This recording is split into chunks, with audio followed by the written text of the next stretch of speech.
하나님의 말씀 요한복음 18장 28절에서 38절까지 한 절씩 교독하겠습니다.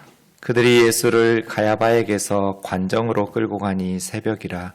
그들은 더럽힘을 받지 아니하고 유월절 잔치를 먹고자 하여 관정에 들어가지 아니하더라.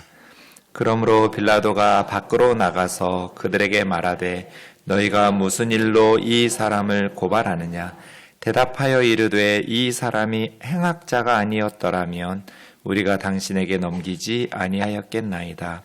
빌라도가 이르되 너희가 그를 데려다가 너희 법대로 재판하라.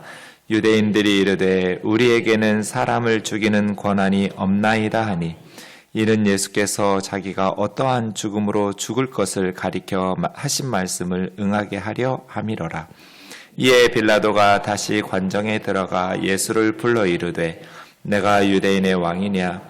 예수께서 대답하시되 이는 내가 스스로 하는 말이냐? 다른 사람들이 나에 대하여 내게 한 말이냐?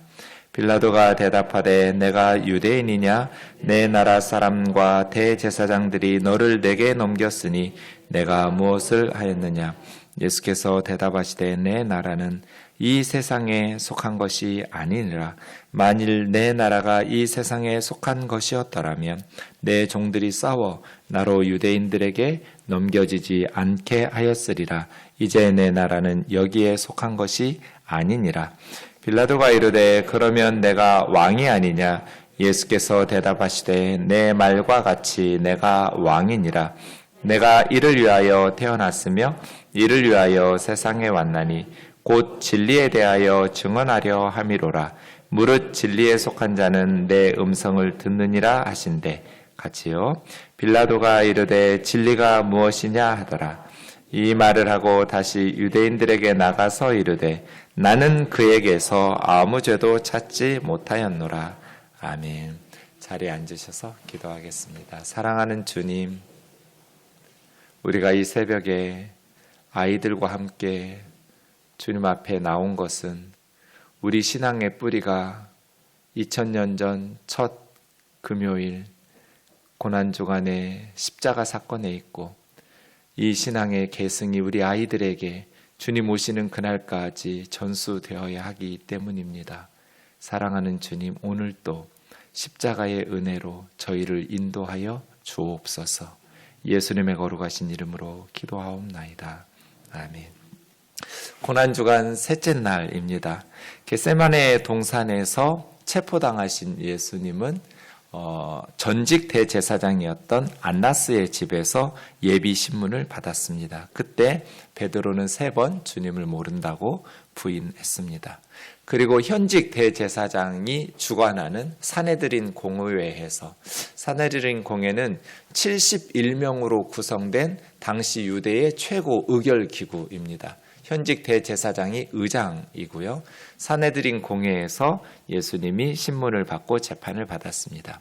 그리고 오늘과 내일 살펴보게 될 로마 총독 빌라도에게 신문을 받는 과정을 겪으시고 십자가에 오르게 됩니다.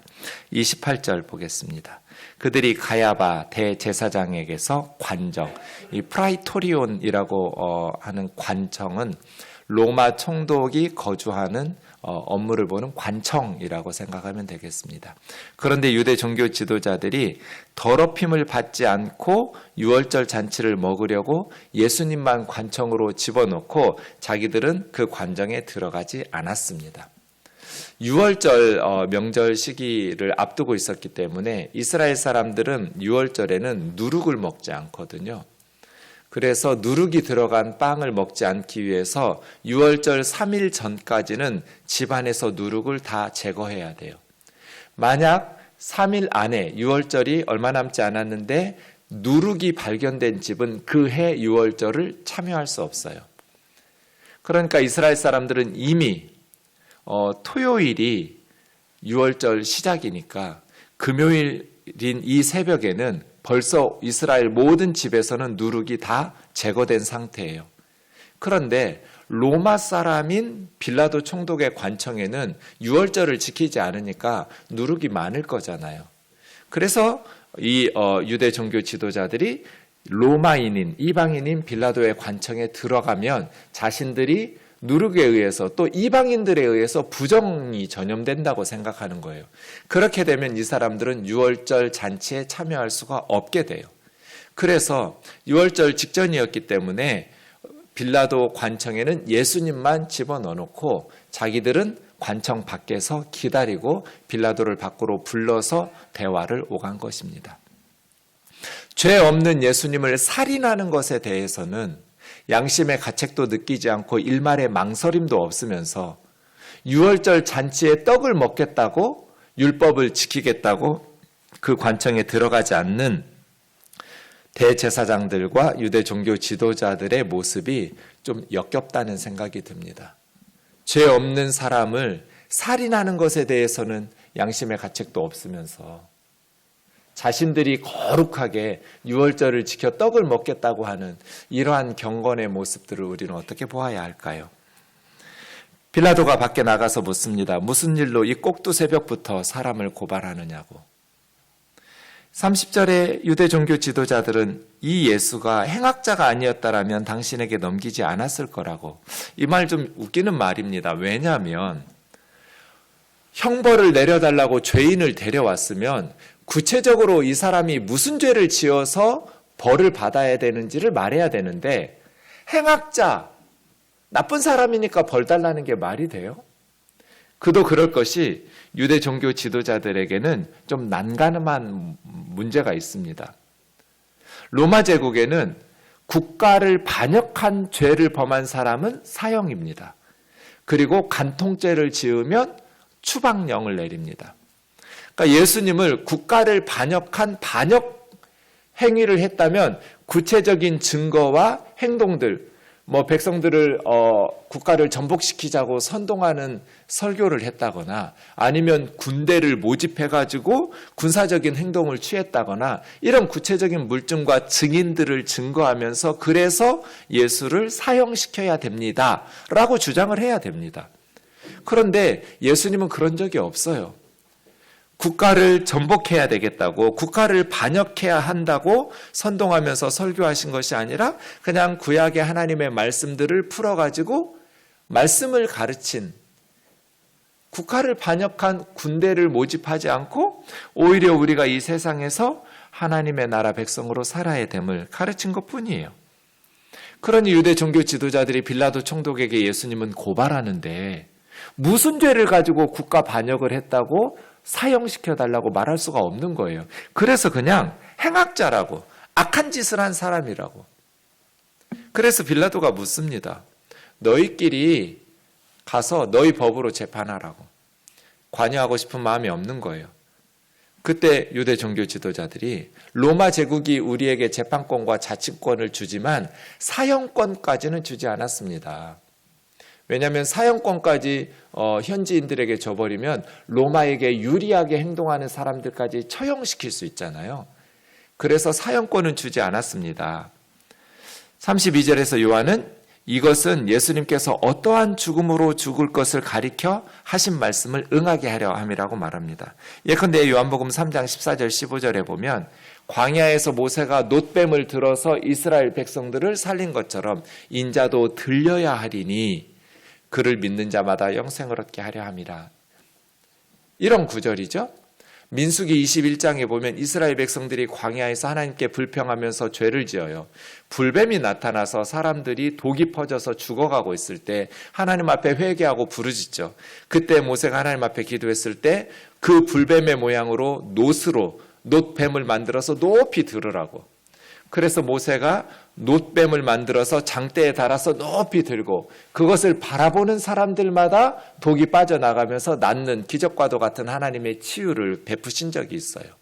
예수님 지금 그 말씀하시면서 모세가 광야에서 놋뱀을 들어서 그것을 바라본 사람들마다 죽어가던 병에서 고침받은 것처럼 나도 놋뱀처럼 높이 나무에 달려 들려야 될 거다. 그렇게 죽임을 당해야 되는 십자가를 말하는 거죠. 왜요? 그를 믿는 자마다 영생을 얻게 하시려고. 예수님은 이미 여러 차례 이런 말씀들을 하셨어요. 그래서 유대 종교 지도자들이 만약에 돌로 쳐서 죽이거나 조용히 데려다가 예수님을 암살할 수도 있었지만 그런 식으로 예수님은 죽임 당하는 것이 아니라 광야의 노배처럼 높이 들려서 처형당해야 돼요. 그래서 유대 종교 지도자들이 빌라도를 지금 설득하고 있는 것이죠. 그런데 유대 종교 지도자들은 왜 예수님을 십자가에 그렇게 죽이려고 했을까요?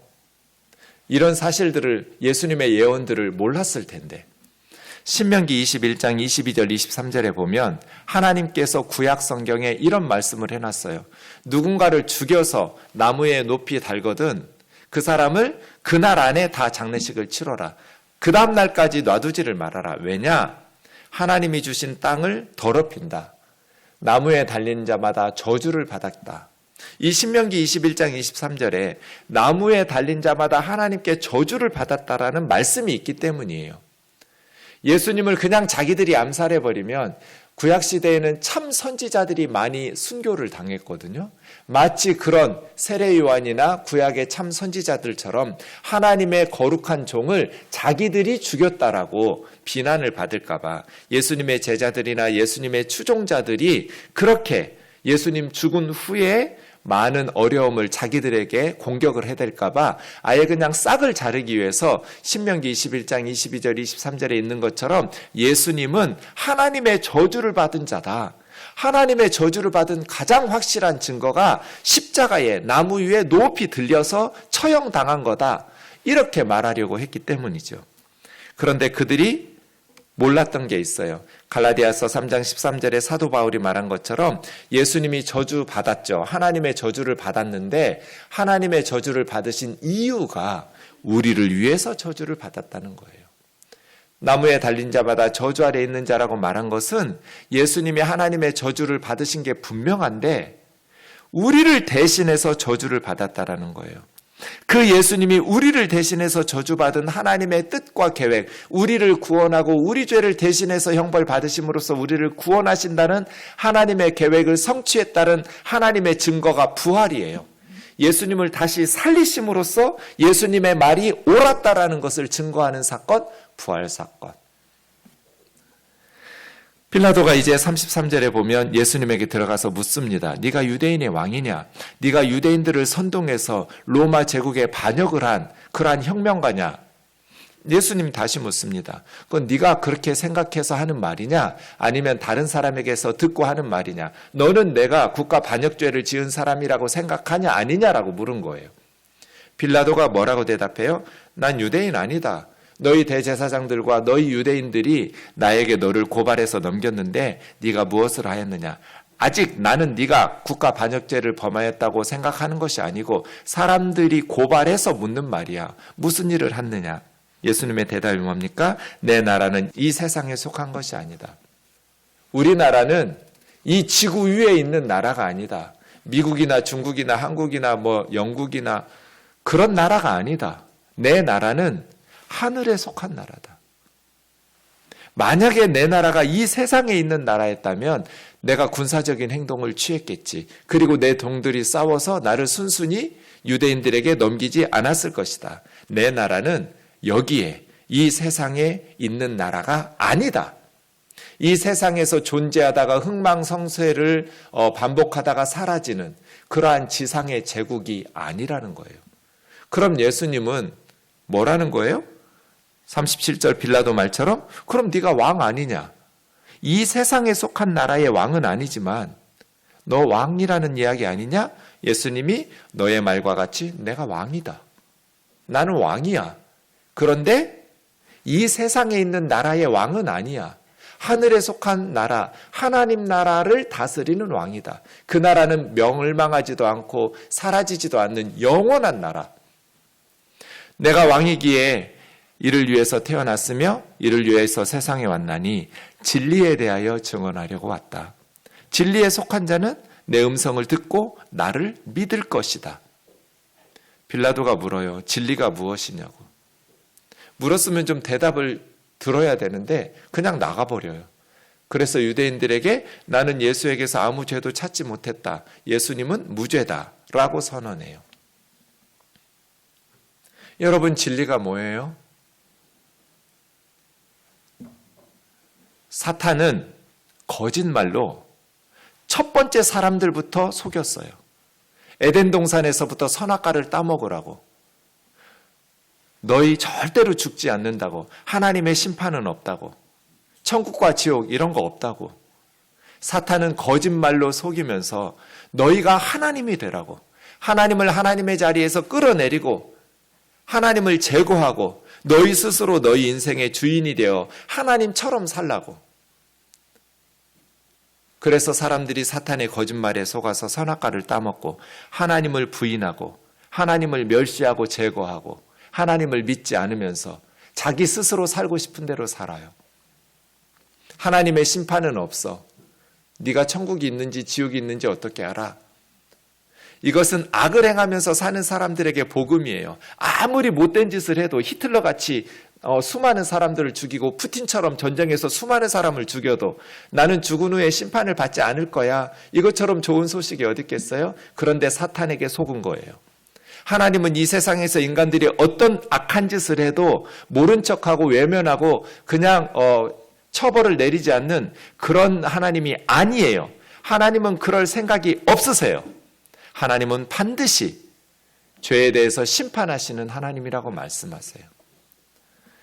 예수님이 이 세상에 오신 것은 진리에 대하여 증언하기 위해서 왔어요. 예수님이 진리이고 예수님의 말씀이 진리이고 예수님의 사역이 진리예요. 그럼 예수님이 왜 오셨을까? 예수님이 세상에 오셔서 십자가에 죽으신 이유가 뭐예요? 우리가 지금 계속 살펴보고 있는 것처럼 너희가 누구를 찾느냐고 겟세마네 동산에서 물으셨어요. 나사렛 예수라고. 내가 그니라고. 나 체포해 가라고. 나를 십자가에 벌거벗겨서 못 박아 죽이라고. 예수님은 소크라테스처럼 어쩔 수 없이 죽음 사형을 당한 게 아니에요. 예수님은 자기 스스로 죽음의 길로 걸어가셨어요. 예수님은 스스로 십자가를 원하셨어요. 왜 그랬을까요?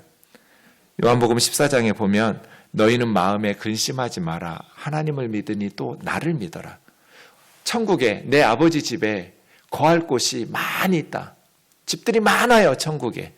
그렇지 않았으면 내가 너희에게 말했겠지. 그런데 너희가 우리 아버지 집 천국에 가려면 내가 십자가를 져야 된다. 내가 고난을 받고 너희 죄를 대신해서 하나님의 저주와 형벌을 받아줘야 우리 아버지 집에 너희를 위한 집이 예비가 된다.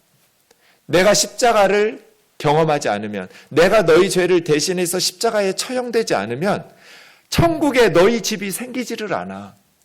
천국에는 너무너무 많은 집들이 있는데 온 세상 사람들이 다 들어가서 살고도 남을 만큼 거할 곳이 많은데 내가 가야 너희를 위한 천국의 거처가 예비가 돼, 준비가 돼. 내가 너희를 위해서 천국의 거처를 준비하면 다시 와서 너희를 나에게로 영접할 것이고 나 있는 곳에 너희도 있게 하리라. 이게 무슨 말이에요? 예수님이 왜 십자가에서 처형당하세요?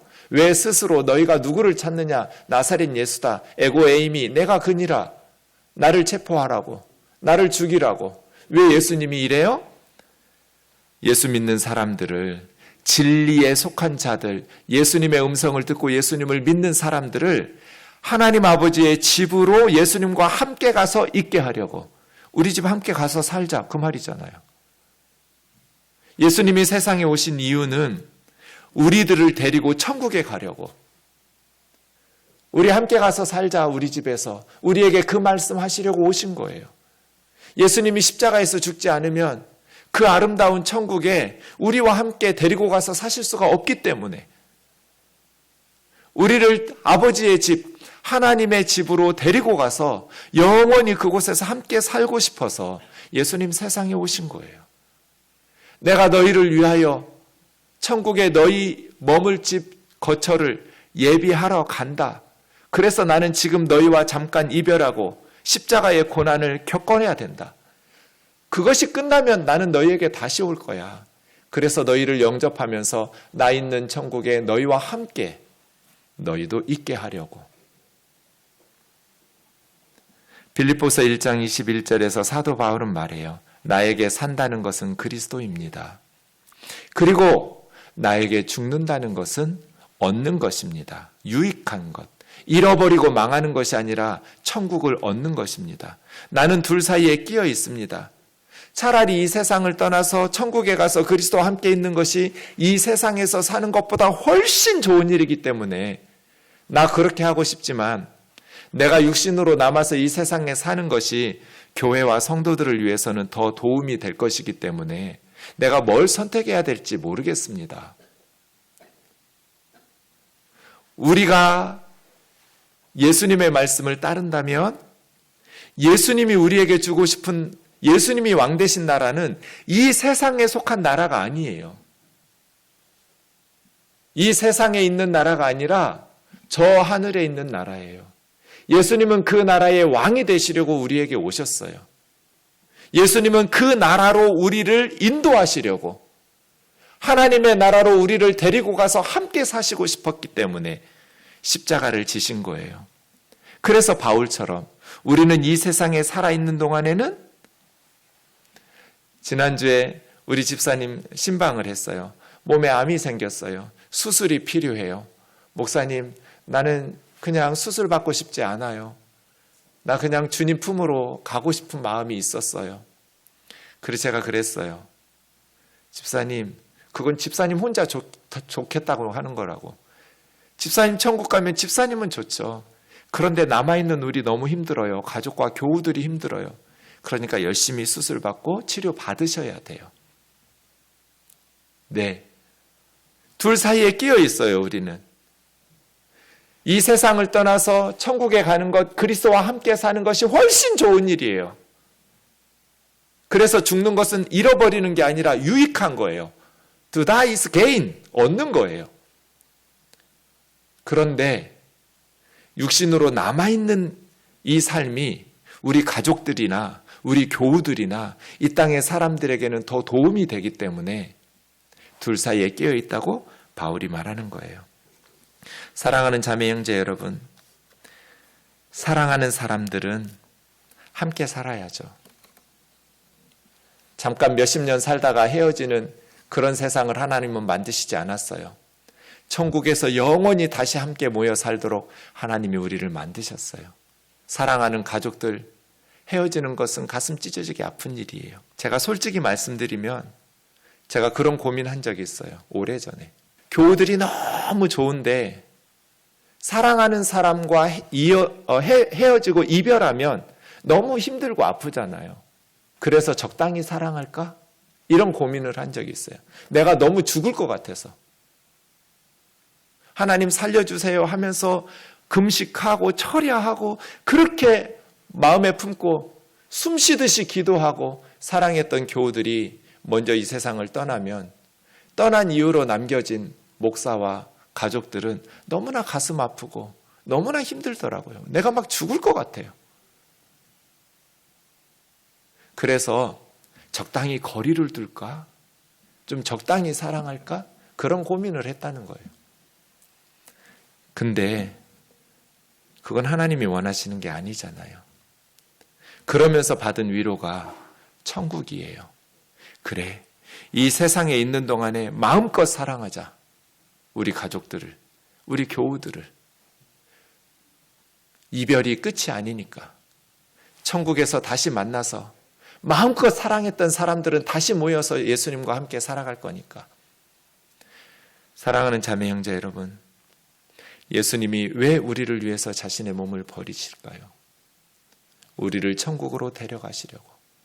우리가 소망하는 나라는 이 세상에 속한 나라가 아니에요.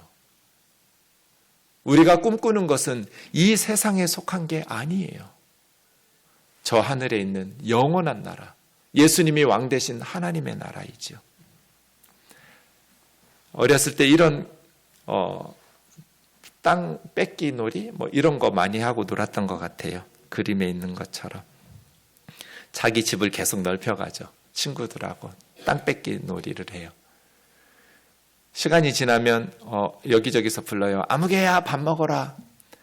그러면 열심히 내 땅인 것처럼 이렇게 놀다가 그냥 다 흐트러 놓고 얼른 집으로 가요. 거기 진짜 내 집이 아니니까요. 여기 우리 집 하면서 넓혀가면서 게임했지만 밥 먹어라 하고 부르면, 엄마가 부르면 그 진짜 내 집 아니까 진짜 내 집으로 가죠. 갈 때는 왜 그랬는지 모르겠어요. 다 손으로 흐트러 놓고 가요. 우리가 이 세상에 사는 게 그런 거예요. 땅 따먹기 게임 같아요. 하나님께서 언젠가 우리를 우리 집으로 와, 밥 먹어라 하고 천국에서 부르시면 이 세상 다 놓고 우리는 천국으로 가요.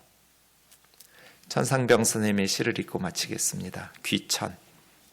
나 하늘로 돌아가리라. 새벽빛 와닿으면 쓰러지는 이슬 더불어 손에 손을 잡고. 나 하늘로 돌아가리라. 노을빛 함께 단둘이서 기슭에서 놀다가 구름 손짓하면은 나 하늘로 돌아가리라. 아름다운 이 세상 소풍 끝내는 날 가서 아름다웠더라고 말하리라.